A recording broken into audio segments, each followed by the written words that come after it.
Dedico questa a Bantu G e Kailin. Oh, il mio amore frate.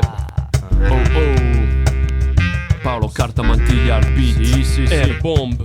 Gioca. Tassit. Sistema strema, stronca i nostri stimoli. Sta rima estrema e ritema sui vostri idoli. La vita è bella, benigna nella cartella, ma io vivo quella dei divi senza parcella. Phénix descendre de nos rêves, on avance, on tombe, on se relève. Pour comprendre suffit pas d'y penser, sans trêve faut se dépenser. La vie c'est prendre des risques insensés, sur un fil apprendre à danser.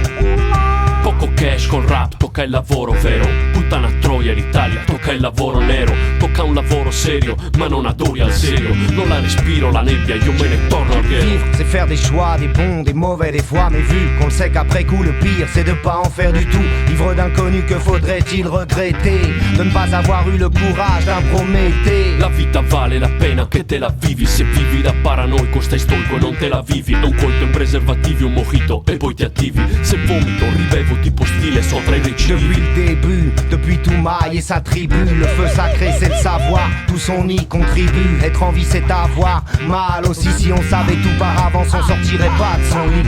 Siamo qua solo per un lasso di tempo che trovo già troppo corto, mi sbagasso ma penso che sono meglio così che spento. Volete un volto nuovo? Guardate il culo, sta faccia non la rinnovo. La Dolce Vita pour certains c'est une frite et une pita. Alors de quoi on se plaint? Si on crie pas cousin c'est peut-être qu'on en demande trop. Pas besoin de dessin, c'est le vice des occidentaux. Vivo lo stress, ne strass, ne paillette. Di tanto in tanto nell'ascella una baguette. No, frequento il jet set, io non porto respect. Per sessantenni al billionaire col DJ set. On l'a su, on y saigne, on s'y tue, on y aime ou pas. La vie c'est ce qu'on y sème, même si on récolte pas toujours ce qu'on veut. La vie est un combat, interdit aux peureux.